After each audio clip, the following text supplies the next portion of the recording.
Gitawag ang Mindanao nga food basket sa Pilipinas kay 40% sa tanang produktong agrikultura gikan sa Mindanao ug 60% niini atong ginapadala sa laing nasud. Usa ang Mindanao sa mga lugar sa Pilipinas nga gidagnayan nga Pacific Ring of Fire. Tungod kay kini nahimutang duol sa Pacific Ocean ug pirmi maigo sa linog tungod sa atong geographical location. Ug usa sa daling maigo sa bagyo tungod kay duol kini sa Pacific Ocean. Gawas ni ana ang problema sa hulaw ug pirming pag-ulan tungod sa pagbag-o sa lakat sa panahon kung climate change mas nakaapekto sa katawhan. Tungod sa problema sa climate change, ang Mindanao kanunay nang bisitahon sa bagyo ug libuan na ang perming maapektuhan. Milyones nga kabtangan ang mga daot o mga wala gawas pa sa pagkakalas sa pipila ka kinabuhi. Ang mga mag-uuma gamay na lang og maharvest sa ilang produkto gikan sa prutas, gulay, mais, humay ug uban pang lagutmon. Tungod sa grabing hulaw o tungod sa grabing pag-ulan. Mas namatikdan nga mitaas ang mga adlaw nga nakasinati kita og init nga panahon ug dugay usab nga panahon sa pag-ulan. Ug sagad mo resulta kini sa pagbaha ug modagay ang tubig gikan sa bukid paingon sa sentro ug daghan na ang mamakwit.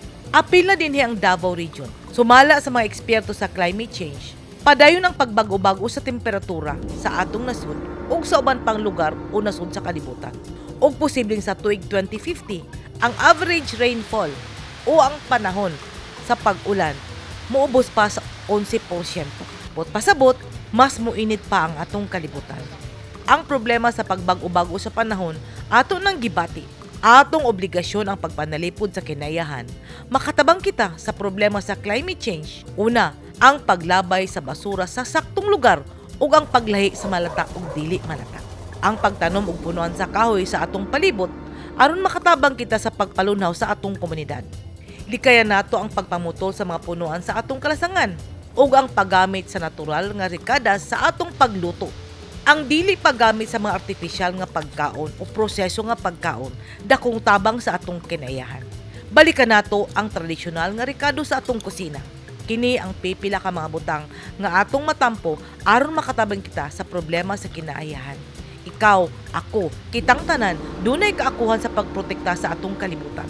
Nagapuyo kita sa panahon nga kanunay nakasinati og problema gikan sa kakulang sa pagkaon, pagbaha, linog ug uban pa.